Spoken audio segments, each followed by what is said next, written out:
Kemudian apa itu LCA? Itu pertanyaannya. Nah, jadi LCA itu adalah salah satu instrumen lingkungan sebetulnya.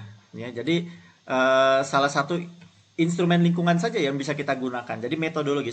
Kalau saya sebutnya sebetulnya LCA itu salah satu scientific methodology sebetulnya yang bisa kita gunakan untuk melakukan assessment, untuk melakukan penilaian bagaimana sebetulnya performa atau bagaimana peluang tadi kalau kita bicara peluang terkait dengan kinerja pengelolaan lingkungan kita.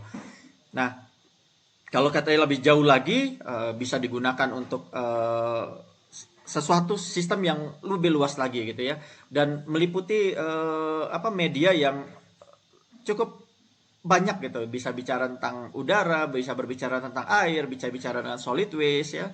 Nah, kemudian bisa digunakan untuk mengidentifikasikan peluang tadi untuk memperbaiki sistem-sistem. Misalkan tadi yang saya bilang, misalkan kita menggunakan saya pernah mendengar presentasi dari rekan-rekan dari Adaro sudah melakukan analisis LCA ketika menggunakan solar, ketika menggunakan B15, B30 gitu ya.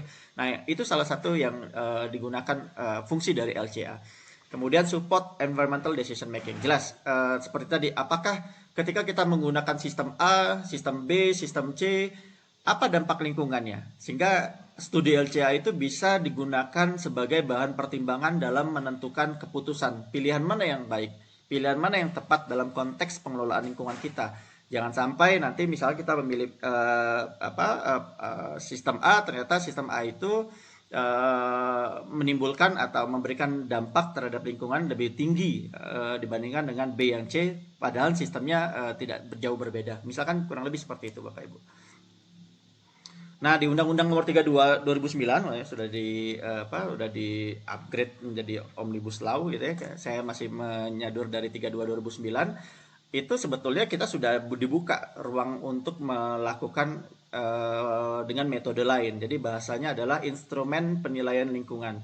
Jadi instrumen lain sesuai dengan di poin E kalau saya nggak salah itu ada instrumen lain sesuai dengan kebutuhan dan atau perkembangan ilmu pengetahuan. Jadi sah-sah saja sebetulnya LCA ini digunakan, tapi memang sangat challenging. Tadi kalau tidak punya constraint yang jelas dalam konteks proper harus hati-hati karena karena kepentingannya pasti akan berbeda-beda. Nah ini kurang lebih ya. Jadi masih tentang LCA. Jadi LCA itu sangat highly structured manner. Jadi sifatnya kuantitatif ya, fokus pada technical system dan bisa menghandle banyak isu lingkungan. Jadi LCA kalau saya pelajari dan baca cukup banyak jurnal itu memang cukup powerful untuk sebagai tools dalam assessment lingkungan gitu. Nah ini kurang lebih yang dimaksud LCA. Jadi yang kita lakukan itu adalah kita mengidentifikasikan kita punya proses, Bapak Ibu punya proses produksi batu bara ya, yang mungkin secara umum sama sebetulnya ya, tapi mungkin beda-beda karakteristik lapangannya. Punya raw materialsnya ya, punya energi yang digunakan, kemudian menghasilkan produknya. Namun ketika untuk menghasilkan produk ataupun co-produk di sini, kita pasti akan menghasilkan dampak terhadap lingkungan. Apakah itu bersifat emisi ke udara, apakah itu bersifat waterborne waste ya atau solid waste dan lain-lainnya. Banyak sekali impact kategori yang bisa digunakan untuk melakukan penilaian terhadap lingkungan. Ini kurang lebih gambaran LCA. Nah, ini critical issue di LCA dan saya pikir siapapun yang melakukan studi LCA harus memperhatikan atau mempertimbangkan 4 critical issue ini. Yang pertama adalah unit fungsi. Saya kasih contoh Bapak Ibu. Mohon koreksi jika salah. Di proper ya, biasanya kita menggunakan ketika benchmark itu kita normalisasi dengan menggunakan batu bara plus overburden tuh. Nah, kalau di LCA kita nggak bisa gunakan itu karena basisnya adalah produk, jadi harus menggunakan ton batu bara. Jadi nggak boleh itu jadi ton plus OB karena OB itu bukan bagian dari produk. Nah ini bagian yang penting. Unit fungsinya apa? Harus ditetapkan gitu ya. Kemudian yang poin keduanya boundary-nya. Tambang ini luas sekali. Kalau kita bicara mau lebih hulu sampai dari raw materialsnya, misalkan karena dampak lingkungan misalkan dump truck misalkan kita bicara dump trucknya sendiri itu dibuat dengan menghasilkan dampak lingkungan gitu.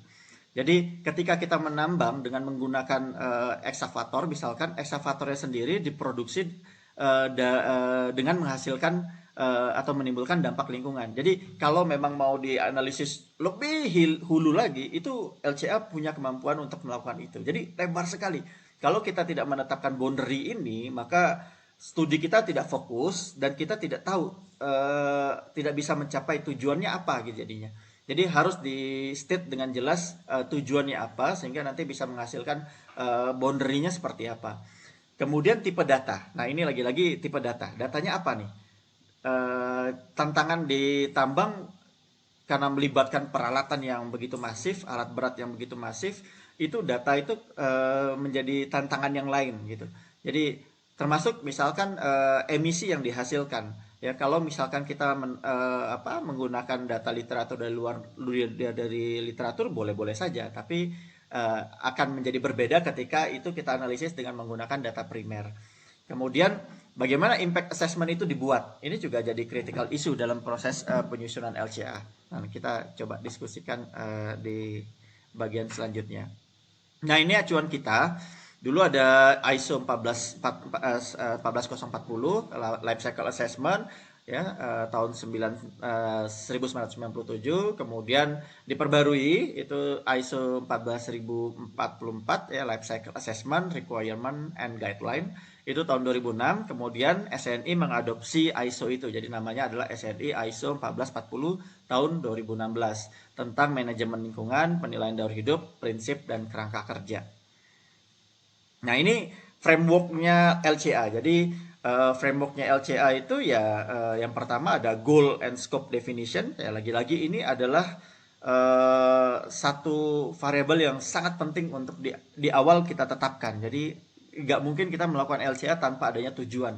Karena tadi lebar sekali LCA itu, bisa sampai ke konsumen. Misalkan perusahaan tambang A punya konsumen misalkan di Cina, ada misalkan di mana di Korea misalkan. Nah, itu nggak mungkin kita kolekin minta dong datanya data misalkan berapa emisi yang dihasilkan ketika mereka melakukan pembakaran batu bara kita gitu, berapa fly ash bottom ash yang dihasilkan. Nah, itu jadi rumit dan kompleks untuk kita kumpulkan datanya. Makanya kita batasin biar tidak terlalu jauh dan biar tidak terlalu kompleks apa yang harus kita kumpulkan. Kemudian ada inventory analysis, kemudian ada impact assessment, dan semuanya harus diinterpretasikan. Jadi ini frameworknya life cycle. Jadi goal, scope, definition harus diinterpretasikan, inventory analysis harus diinterpretasikan, impact assessmentnya juga harus diinterpretasikan dan sifatnya bolak-balik gitu ya. Nah, ini tahapan Bapak Ibu, ini tahapan yang saya coba develop sendiri sebetulnya, tapi tanpa mengurangi frameworknya atau tahapan penyusunan LCA sesuai dengan ISO SNI 1444 gitu ya, 40 2016 gitu ya. Yang pertama ada identifikasi awal. Nah, di identifikasi awal ini tentu yang perlu kita lakukan adalah tujuan dan ruang lingkup. Lagi-lagi ini krusial sekali Bapak Ibu. Ini bisa beda-beda sebetulnya setiap perusahaan melakukan LCA. Misalkan antara perusahaan A, perusahaan B. Oh, yang satunya mau melihat tadi perbedaan antara penggunaan solar dengan B30 misalkan, antara B15 B30. Atau misalkan ada perusahaan, oh kami nggak mau melihat itu, kami mau melihat efisiensi ketika menggunakan dump truck dengan conveyor misalkan untuk pengangkutan batu baranya. Nah, itu tujuannya bisa berbeda-beda sebetulnya. Nah, kemudian identifikasi unit dan sistem produksi yang diteliti, kemudian menentukan sumber dan jenis data yang akan dikumpulkan. Nah, ini sebetulnya tahap awal. Jadi datanya mau apa nih? Data primer, data ya sudah kita ambil literatur gitu ya, beberapa informasi dari literatur, misalkan faktor emisi itu bisa kita ambil dari literatur, atau kita punya data sendiri, punya database sehingga kita punya secara statistik kita bisa menyimpulkan bahwa faktor kita itu sekian misalkan ya. Nah, itu bisa kita gunakan. Nah, ini adalah kita sebut sebagai tahap identifikasi awal. Kemudian ada tahap life cycle inventory. Nah, ini yang paling cukup melelahkan sebetulnya. Kalau di ngerjain LCA itu bagian ini adalah melelahkan. Karena kenapa? Biasanya kalau saya mengerjakan LCA itu datanya tuh nyebar-nyebar Bapak Ibu. Jadi oh ada di apalagi tambang ya, tambang itu kan kontraktornya bisa banyak gitu ya. Jadi oh data ini ada di kontraktor ini, ada di kontraktor ini dan format datanya saja itu bisa beda-beda. Bisa antara kontraktor A, kontraktor B itu format datanya beda-beda. Yang satu berdasarkan misalkan berdasarkan brand dan tipe alat unit ya, alat beratnya misalkan.